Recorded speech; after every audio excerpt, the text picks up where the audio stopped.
galera, bem-vindos de volta ao Centenário, e hoje eu vou fazer um negocinho um pouco diferente. Devido a toda essa história de ocupação de colégios e toda essa situação política que está no Brasil, eu quero falar um pouco sobre a menina, a Ana Júlia, que foi na Assembleia Legislativa do Paraná na quarta-feira e hoje foi ao Senado, e eu vou falar um pouquinho sobre os dois vídeos, deixando claro que sobre a apresentação dela no Senado eu só tive tempo de ver 5 minutos, e eu só tenho duas coisas a falar sobre isso. Então, eu vou colocar o vídeo da Assembleia Legislativa do Paraná e vou discorrer nos pontos onde eu acho que eu tenho que falar. Eu vou parar o vídeo dela e comento aquela parte mais especificamente. Então vamos começar aqui com o meu celular, eu vou assistir junto com vocês. Excelentíssimo senhor presidente, excelentíssimos senhores deputados, a todos os demais presentes, boa tarde. Eu sou Ana Júlia, estudante secundarista do Colégio Estadual Senador Manuel Alencar de Guimarães. Tenho 16 anos e estou aqui para conversar com vocês, para falar sobre as ocupações. A minha pergunta inicial é: de quem é a escola? A quem a escola pertence? Posso dizer já aí, com 100% de certeza, que a escola pública pertence ao povo. Isso é indiscutível. Vamos continuar e ver o que mais que ela fala. Eu acredito que todos aqui já saibam essa resposta. E é com a confiança que vocês conhecem essa resposta é que eu falo para vocês sobre a legitimidade desse movimento, sobre a legalidade. Ou seja, de acordo com ela, este movimento é legítimo e legal porque a escola pertence ao povo. Sendo que no Colégio Estadual do Paraná, por exemplo, que tem aproximadamente 2.300 alunos, a ocupação foi feita por 30. 30 alunos de 2.300. Ou seja, isso é estatisticamente irrelevante. É menos de 2% dos alunos. Só aí eu já acho que isso se torna ilegítimo. Se alguém aqui ainda tem dúvida disso, eu os convido a ver o inciso 6º do artigo 16 da Lei 8.069. Inciso 6º do artigo 16 da Lei 8.069. Nunca, jamais uma criança de 16 anos teria encontrado essa lei por conta própria. O que isso me diz? Ela foi treinada para ir lá fazer esse discurso. É a mesma coisa que você pegar, por exemplo, o Rodrigo Santoro para fazer propaganda da Bayer.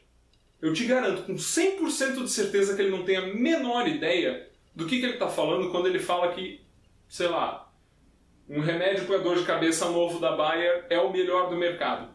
Ele é simplesmente um rostinho bonito que foi colocado lá para fazer a propaganda. É o mesmo caso aqui, ela foi treinada e só por isso o argumento dela já perdeu valor para mim. Não vou excluir absolutamente tudo que ela diz, vamos ver até o final. Mas com certeza o argumento dela já perdeu muito peso.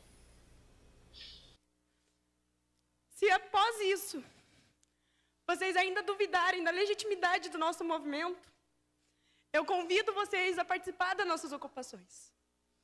Eu convido vocês a nos visitar, a ir conhecer de perto. É um insulto a nós que estamos lá. Convida a participar. As mesmas ocupações que impediram pais de alunos daquela escola entrar dentro da escola para ver o que estava acontecendo. Hipócrita, não? No mínimo, hipócrita. Dedicando, procurando motivação todos os dias a sermos chamados de doutrinados. É um insulto aos estudantes, é um insulto aos professores. A nossa dificuldade em conseguir formar um pensamento é muito maior da de vocês. Nós temos que ver tudo que a mídia nos passa, fazer um processo de compreensão, de seleção, para daí a gente conseguir ver do que a gente vai ser a favor, do que a gente vai ser contra. Eu preciso mesmo dizer? Eu realmente preciso dizer que é a mesma coisa para todo mundo. Todo mundo tem que pegar o que lê e fazer um processo de seleção do que acha que vale a pena ou não. É a mesma coisa. Não é porque você tem 16 anos que isso é mais difícil para você.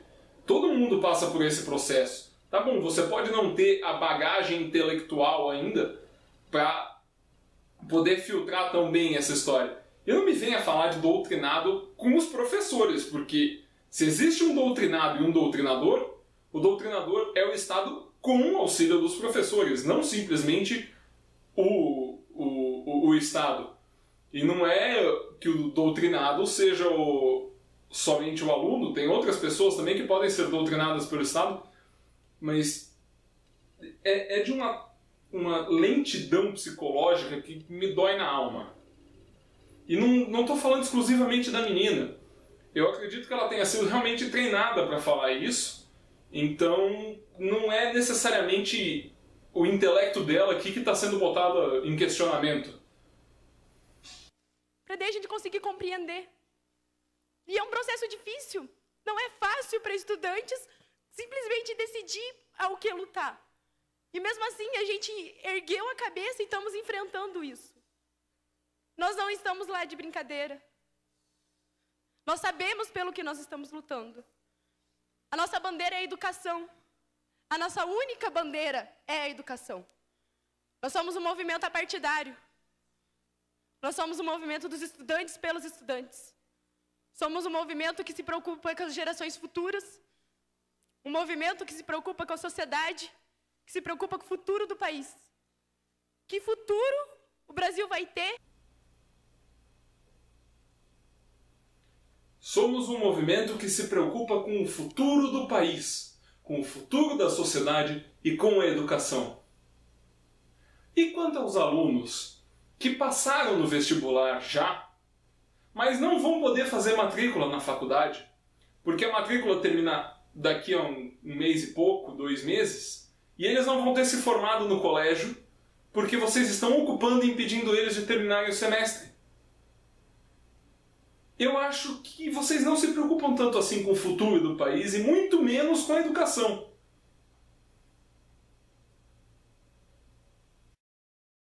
Se não nos preocuparmos com uma geração de pessoas que vão desenvolver senso crítico, de pessoas que têm que ter um senso crítico político, de pessoas que não podem simplesmente ler um negócio e acreditar naquilo. A gente tem que saber o que estamos lendo. Nós temos que ser contra o analfabetismo funcional, que é um grande problema no Brasil hoje. Aqui rapidinho, a gente tem que ser contra o analfabetismo funcional, sendo que a gente botou a porra de um presidente analfabeto no governo. E é por isso que nós estamos aqui, é por isso que nós ocupamos as nossas escolas. É por isso que a gente levanta a bandeira da educação, é por isso que a gente é contra a medida provisória. Sim, a medida provisória está prevista na Constituição. Só que ela está prevista para casos emergenciais. A gente sabe que a gente precisa de uma reforma no ensino médio. Não só no ensino médio, como no sistema educacional como um todo. A reforma da educação é prioritária. Só que a gente precisa de uma reforma que tenha sido debatida, uma reforma que tenha sido conversada, uma reforma que precisa ser feita pelos profissionais da área da educação.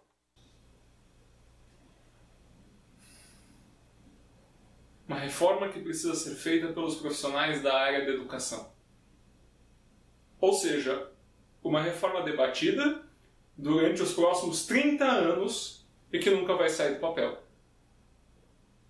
Eu concordo, a medida provisória tem muitas falhas e provavelmente não vai resolver o problema. Na verdade, com certeza não vai resolver o problema. Mas é uma tentativa, né? Melhor que passar os próximos 30 anos discutindo e depois enterrar o projeto numa gaveta. É essa a reforma que a gente precisa. A gente precisa de uma reforma com conversa. Uma coisa que todos estejam de acordo. A medida provisória tem sim seus lados positivos. Só que ela tem muitas falhas. Se nós colocarmos ela em prática, com essas falhas, a gente vai estar fadado ao fracasso. O Brasil vai estar fadado ao fracasso. A gente não tem somente a medida provisória como reivindicação. A gente também tem o popularmente conhecido, a Lei da Mordaça, Escola Sem Partido, que é uma afronta. Uma escola sem partido É uma escola sem senso crítico. É uma escola racista. É uma escola homofóbica. Então quer dizer que sem um partido na escola, você se torna completamente amoral. São os partidos que nos fazem ser mais do que animais. O fato da gente não ter um PT dentro da escola, um PSDB dentro da escola, um DEM dentro da escola, faz com que eu queira bater no meu colega que é negro, faz com que eu queira tacar fogo no meu colega que é homossexual. Sério, tá ficando difícil de assistir esse negócio aqui. E ela é ovacionada. A escola sem partido é falar para nós estudantes, é falar para os jovens, é falar para a sociedade que querem formar um exército de não pensantes. Um exército que ouve e abaixa a cabeça. Desculpa te informar, mas isso já existe, se chama militância. E tem militância do PSOL, do PT, do PSDB. Tem militância de tudo quanto é partido. Esses exércitos já existem. E nós não somos isso. Nós temos uma história. E nessa história a gente luta contra isso. E em meados do século XXI, em pleno ano de 2016, vocês querem nos colocar um projeto desse? O Escola Sem Partido nos insulta, nos humilha, nos fala que a gente não tem capacidade de pensar por si próprio. Só que a gente tem. E a gente não vai abaixar a cabeça para isso. A PEC 241 é outra afronta, gente. É inconstitucional, ela é uma afronta à Constituição Cidadã de 88. Bem, é uma proposta de emenda à Constituição. Ou seja, no momento que ela é legitimada, que ela é votada, ela passa a ser não só constitucional, como parte da Constituição. Nela a gente tem a Seguridade Social. A PEC 241 acaba com isso. É uma afronta à Previdência Social.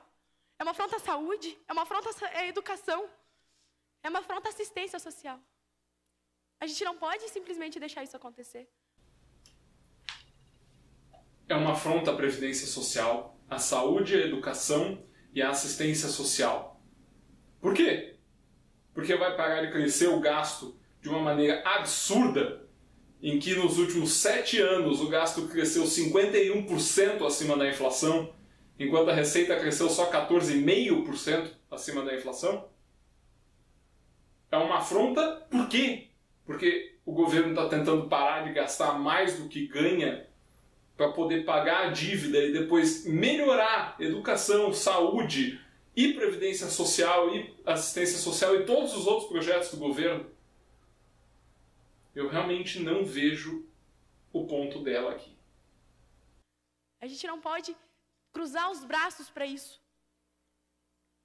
A gente está aqui por ideais. Nós, estudantes, estamos aqui por ideais.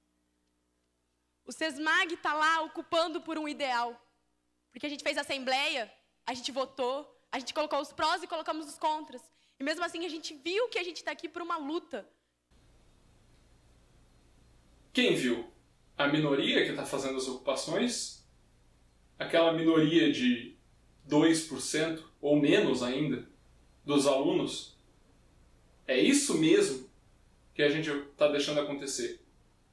Uma minoria que é estatisticamente irrelevante está pressionando um governo absurdamente forte, porque tem toda uma base aliada e está indo falar besteira na Assembleia Legislativa. Legal, vamos lá. A nossa bandeira é a educação e que a gente não vai largar ela tão fácil. A Nicole está aqui pela educação. O Safel estava ocupando pela educação. Os colégios do Paraná e do Brasil estão pela educação. Nós não estamos lá para fazer baderna, nós não estamos lá de brincadeira. Nós estamos lá por um ideal. Nós estamos lá porque a gente acredita no futuro do nosso país. Nós não estamos lá para fazer baderna. Certo. Vocês não estão lá de brincadeira. Então me explica a quantidade abusiva de de drogas que vem sendo usada dentro das ocupações, a quantidade ridícula de situações esdrúxulas que acontecem lá dentro e que têm sido noticiadas em todos os jornais, em todos os momentos. Mais uma vez, está ficando difícil escutar isso aqui. O país é nosso. Vai ser dos meus filhos, vai ser dos filhos dos meus filhos, e eu me preocupo com esse país. E nós estamos lá porque nós nos preocupamos com esse país. Ontem, eu estava no velório do Lucas, e eu não me recordo de nenhum desses rostos aqui que estavam lá. Oi? Oi? Ontem eu estava no velório do Lucas. Para quem não sabe, o Lucas é um menino que foi assassinado dentro de uma ocupação com 2 facadas no pescoço. Tudo bem? Ela, obviamente, conhecia o menino, foi no velório dele. E eu não me recordo do rosto de nenhum de vocês aqui. É lógico, é a mesma coisa que você falar que eu não fui no velório da sua avó. Eu não conhecia. Não tem como eu simplesmente aparecer no velório de uma pessoa que eu não conheço. Isso é ridículo. É um argumento fraquíssimo. Não me recordo de nenhum. E vocês querem me dizer? Mais uma vez é ovacionada por um argumento. Nós sabemos que nós estávamos preocupados, sim. Vocês estão aqui representando o Estado. E eu convido vocês a olhar a mão de vocês. Nós sabemos que nós estávamos preocupados, sim. Se alguém entendeu isso aí, por favor, deixa nos comentários aqui, porque eu não entendi nada. A mão de vocês está suja com o sangue do Lucas. Não só do Lucas, como de todos os adolescentes e estudantes que são vítimas disso. O sangue do Lucas está na mão de vocês. Vocês O sangue do Lucas está na mão de vocês. Vamos ver o porquê que ela acha isso. representam o Estado. Eu vou fazer uma intervenção com o devido respeito à sua idade, à sua família, mas aqui você não pode agredir o parlamentar. Aqui nós Eu vou encerrar a sessão. Eu vou cortar a palavra e eu peço o silêncio de vocês, senão eu encerro a sessão. Bom dia. Vossa Excelência, aqui ninguém agrediu o deputado na tribuna ontem. Portanto, eu, como presidente, exerço a minha autoridade democraticamente permitir que vocês viessem aqui e ninguém será afrontado. Senhor deputado. Não, deputado Tadeu Venere. Deixa eu concluir, senhor presidente. Vossa Excelência fez um acordo comigo ontem. Tudo bem, senhor Portanto, presidente. ela pode se expressar em relação à PEC, concluir, mas presidente. não afronte deputado. Aqui ninguém está com a mão manchada de sangue, não. Tudo bem, Eu senhor peço presidente. desculpa. Eu peço desculpa, mas o ECA nos diz. Eu peço desculpa, mas o ECA nos diz que a responsabilidade pelos nossos adolescentes, dos nossos estudantes, é da sociedade, da família e do Estado. Tá. Eu tô me lembrando agora do professor Girafales. Tá. Pois é. Para começar, que não é o ECA que fala isso, mas tudo bem. Vamos lá. A responsabilidade pelos menores de idade é dos pais, ou da família, da sociedade e do Estado. Então vamos começar pela sociedade. A sociedade está impossibilitada de entrar dentro das escolas porque é uma ocupação, é uma invasão das escolas, onde só entra quem eles quiserem. Portanto, a sociedade realmente não tem como ser responsabilizada, porque foi impedido de entrar lá. As famílias. Todas as famílias de ocupações, de ocupantes que eu vi, querem tirar os filhos lá de dentro e não conseguem, porque os maiores de idade que estão controlando essas invasões não deixam eles entrarem. Mais uma vez, a família não consegue entrar, portanto não pode ser responsabilizado. E o Estado, então, é o responsável, lógico, faz todo sentido. Porque, mais uma vez, a polícia não está sendo permitida de entrar dentro dos colégios. O único culpado pela morte do Lucas é o pessoal que está organizando a ocupação. Eles são os culpados, porque eles estão quebrando a lei. Eles estão impedindo pessoas de entrarem no colégio. É culpa deles. Não da sociedade, não da família e não do Estado. é deles e de mais ninguém.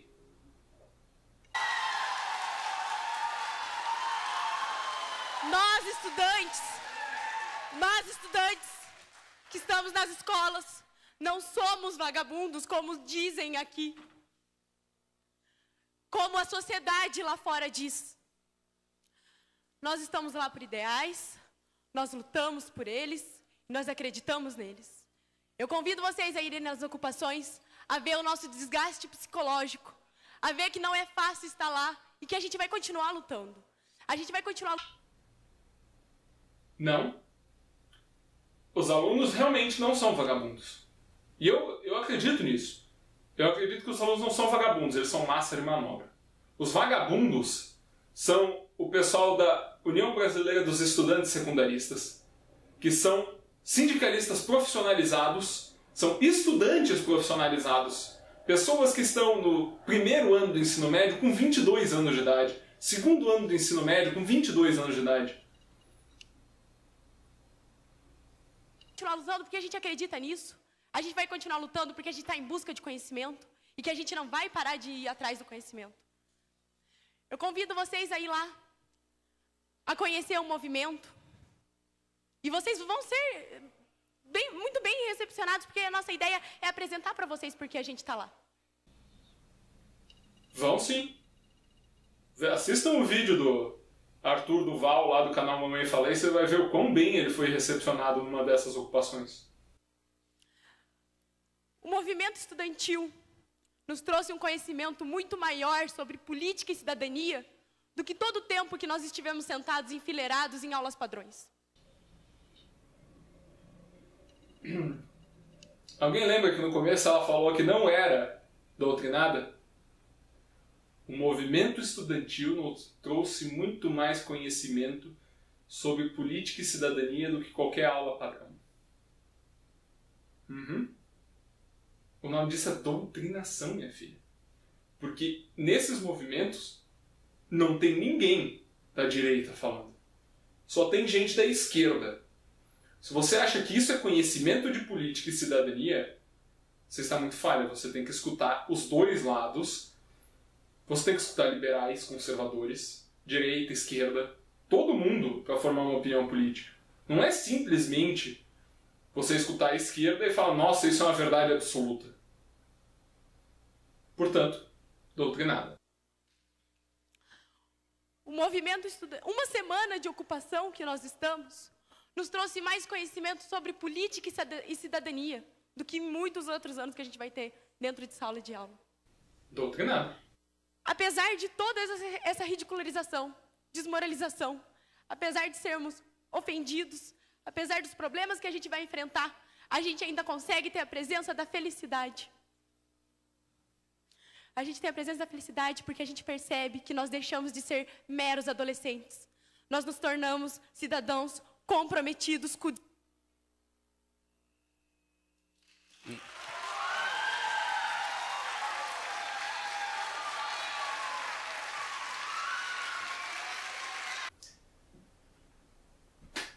Bem, desse vídeo era isso. E aí hoje ela foi falar no Senado Federal contra a PEC 55, a antiga PEC 241. Ela mudou de nome porque foi para o Senado Federal. Então saiu da Câmara como PEC 241, entrou no Senado como PEC 55. E eu só tenho duas coisas a falar sobre a representação dela. Primeira coisa, minha filha, para de rir o tempo inteiro, tava parecendo uma psicopata, tava parecendo a Hillary Clinton durante o debate, com aquele sorriso de orelha a orelha o tempo inteiro. Tá felizinha porque ficou famosa? É isso? Pô, pelo menos esconde um pouco. Segundo fator, e esse é o que mais me preocupa, chega um momento em que ela fala alguma coisa como a gente não vai parar de lutar, a gente vai continuar lutando sempre, inclusive desrespeitando a ordem civil, as leis civis. E ela é ovacionada. Aplausos à torta e à direita, como se ela fosse uma gênia, se ela fosse genial. Desrespeitar a ordem civil, a lei civil, significa desrespeitar a lei. Você quer a minha opinião? Eles estão fazendo isso porque eles são menores de 18 anos. Eles não podem ir para a cadeia. Não tivesse essa regra, seria muito simples. A minha opinião, desrespeitou a lei, toma cacetete na cabeça. É grosseiro, é violento, sim. Eu não tenho nada contra as manifestações deles, mas a partir do momento que você quebra uma lei, que você infringe uma lei, você tem que ser punido. Eles estão em maior número do que a polícia, eles estão enfrentando a polícia de frente, então vai levar porrada. Seria o resultado. Mas como são menores de idade, realmente não vão fazer nada disso. Triste. Muito triste. É isso aí, pessoal. Por hoje é só. Desculpa se esse vídeo foi meio chato, mas eu precisava falar sobre esse assunto. Eu estava me sentindo realmente pesado com isso aqui dentro. E eu acho que as pessoas precisam parar de idolatrar pessoas simplesmente porque elas representam a ideia que você acredita. Essa menina foi doutrinada e ela foi treinada para falar o que ela falou. Isso descontado o fato do pai dela ser um militante do PT há muito tempo. Vamos pensar um pouco antes de tomar decisões. E não vamos descontar o fato de que a PEC não mexe em nada no dinheiro para a educação estadual. Em nada. Absolutamente nada. E por hoje é só.